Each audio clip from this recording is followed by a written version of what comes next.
Это Kingsong S19. Мы его разобрали, собрали. И я успел немного покататься. Сразу скажу, что хотел проверить его в тех же условиях, что S22 Pro и ветеран Patton.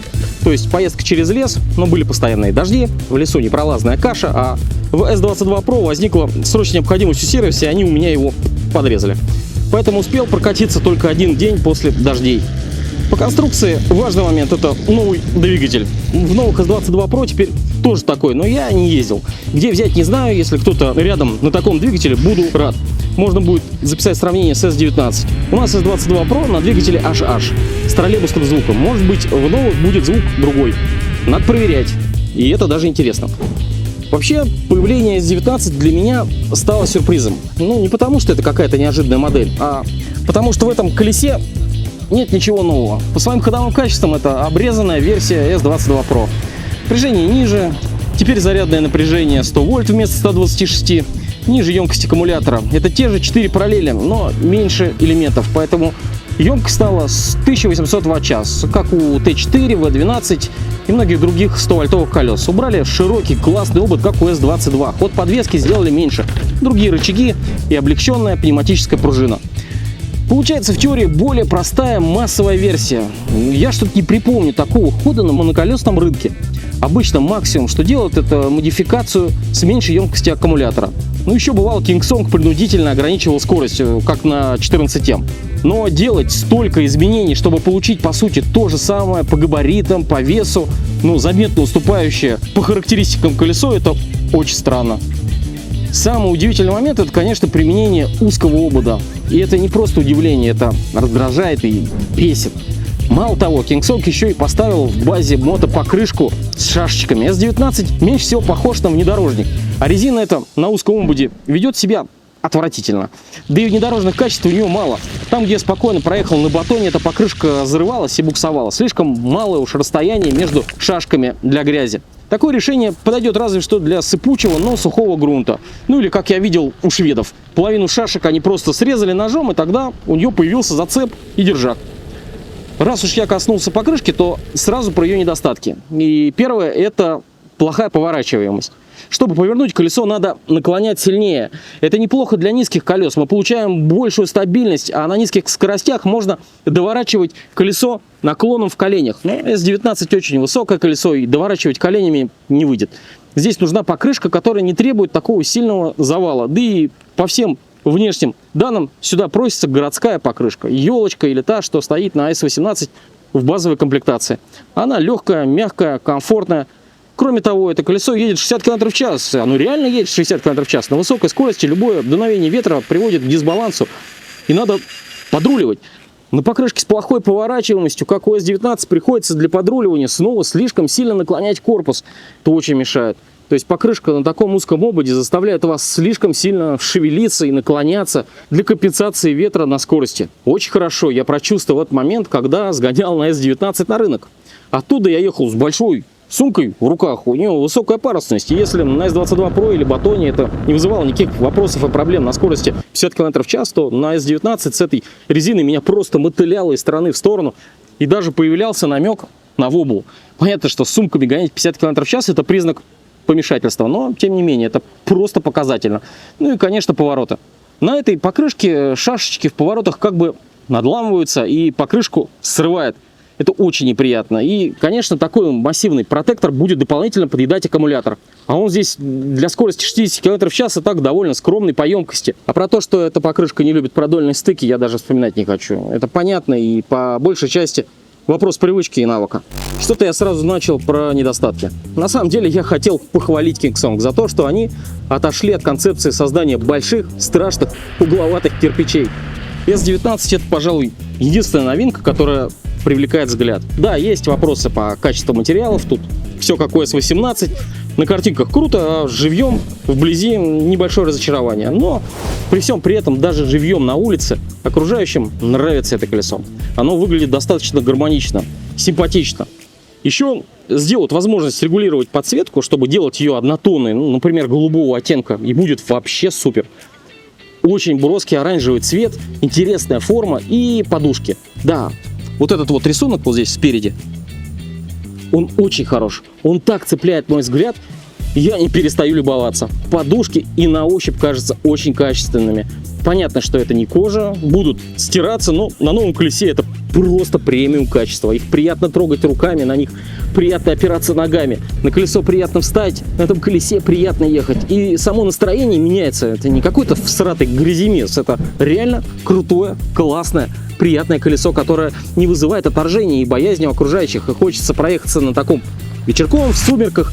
Правда, тут есть еще один недостаток, это фара. Блин, как же я ненавижу фару S22. А тут они поставили эти плафоны еще ниже. Небольшой холмик или ямка становится черной дырой в свете этих фар. Куда ни направь, они все равно слепят.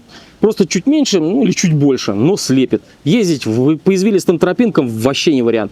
Ничего не видно. Короче, фонарь в руку обязательно, иначе будете постоянно плеваться. Можно было использовать эти светильники как ходовые огни, но то ли я не разобрался, то ли яркость не регулируется. Вообще, приложение там какое-то мутное, куча регулировок подсветки, но ничего не работает. Это предсерийная модель, на которой никакие настройки света, как оказалось, не работают, ну, кроме включения стробоскопа. И в приложении есть куча настроек, но на все другие модели колес, кроме этого. Я убил часа полтора, просто пытаясь понять, как регулировать свет. У S18 и S22 Pro не было подсветки, я даже не пытался ничего настроить. Обратная сторона всей этой красоты – это практичность, дизайн. Здесь весь образовался просто за счет пластикового обвеса. Никакой регулировки положения подушек не предусмотрено. Весь этот обвес громоздкий. S22 Pro само по себе широкая, но здесь Kingsong пошел дальше. Не нарастил всю эту ширину еще и вверх. Между ног стоя колесо держать при моих 175 сантиметрах – это пытка. Вот, я пытаюсь на нем встать, ну, ноги стоят очень широко. То есть, во-первых, ноги согнуты, я не могу даже встать. А во-вторых, это очень широко, очень удобно. Я практически на нем сижу. Можно было бы сесть, но здесь сидушка неудобна. Ну, кстати, сидя, если не ехать, сидя более-менее можно. Тут главное вот поймать задницей вот этот вот выступ и сесть на него. Но, правда, это жестко и неудобно. И вот как с горочки. Хватаемся за ручку, колесо падает. Для сидения этот вариант не очень. Стоя между ног, ну, тоже не очень. Менять положение камеры не хочу. Здесь у меня дальше сзади камень. В общем, стоя, ну, блин, стоя неудобно. Реально неудобно. Сейчас солнце зайдет, вообще не знаю, что делать. Колесо высоченное, кверху сужается слабо. При этом верх скошенный, сидений нет. Показываю. Верх вот такой у него, скошенный вниз. Сидя ехать нормально не выйдет. Скатываешься, как с горочки. Да, я тут прилочился ехать сидя, но это полное извращение. Сидеть на задней грани, отклячив зад, со всей силы вцепившись голенями в подушки, чтобы не упасть, это то еще удовольствие. Педали уже снизу немного промяли пластик этих панелей. Если это дело у вас просто упадет на бок, то на асфальт, то страшно представить, как оно все обдерется или, не дай бог, сломается. Понятно, что за красоту надо платить, но здесь это выглядит уж слишком незащищенно. И коцки будут на самых видных местах. Еще одна боль по поводу защитного кожуха арки. Вот Kingsong смог почему-то добавить несколько килограмм пластика сверху, но не смог добавить, ну, буквально несколько граммов внутрь. Кому не нужен кожух, они его сами выкинут, ну или хотя бы просто прикладывать комплектом для самостоятельной установки. Ну, невозможно нормально пользоваться колесом без защиты от воды и грязи. В базе получаем езду только по суху. Колесо габаритное. Если его использовать как подскок, ну, такое себе. Я вот потолкался на рынке, и мне не понравилось. Никаких плюсов в сравнении с 40-килограммовым батоном или S22 Pro нет. Меньший вес не спасает, ну, разве что довольно удобно закатывать в лестнице. Здесь плюсик. Еще интересный плюс это в сравнении с S22, это то, что колесо сбалансировано по весу. Оно не поедет само назад, если вы поставите его к стенке включенным. Ручка это не телескоп, это просто откидная ручка. Она не фиксируется в верхнем положении, она не фиксируется в нижнем положении. Она держится просто за счет трения в шарнире. При этом она не люфтит, ощущается довольно прочной. За нее можно даже поднять колесо, она выдерживает и не хрустит. Сейчас покажу. Вот. Хотя эта ручка явно на это не рассчитана. Чтобы поднимать колесо, надо воспользоваться передней ручкой и выступом на задней части оголовья. Вот это вот передняя ручка, а вот это задняя часть оголовья. Чтобы его поднять, надо взять его спереди, взять сюда, и можно поднять. легко и просто. Здесь вес дает плюс. В ручке стоит сенсорный датчик, подносим руку, срабатывает. Даже очень удобно, чтобы поставить колесо на подножку. Просто одной рукой хватаемся за ручку и ставим колесо. Это удобно и быстро. Сенсор не сработает до скорости. Были страхи по поводу того, что он будет ложно реагировать на воду. Проверять я это не стал. Полить водой из кувшина, по-моему, не слишком реальный тест. А под дождем я на новеньком колесе не хочу пока ездить. Еще экран. Это реально яркий экран. На прямых солнечных лучах днем я вижу, что он отображает.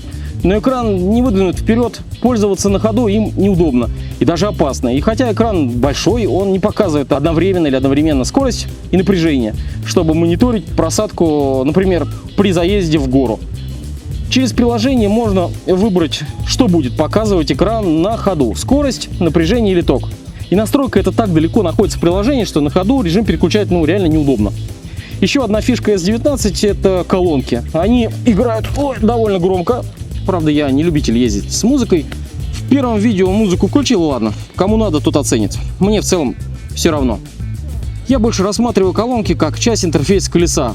Как это сделано в InMotion. Это звуковой профиль, который помогает понимать, что колесо делает.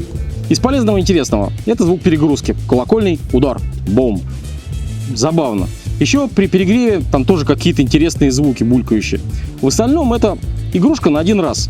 Включение и выключение слишком долго и навязчиво.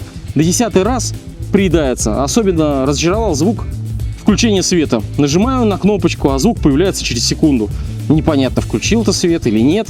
На InMotion звуки все мгновенные и сразу дает понять, что ты сделал. У Kingsong все с дикой задержкой. Это портит впечатление. Снова появляется ощущение той самой дешевой китайской поделки. И самое главное, что нет эффекта звуковой волны, когда колонки имитируют звук двигателя колеса, как это сделано на InMotion. Не понимаю, почему они не могут это до сих пор сделать или повторить.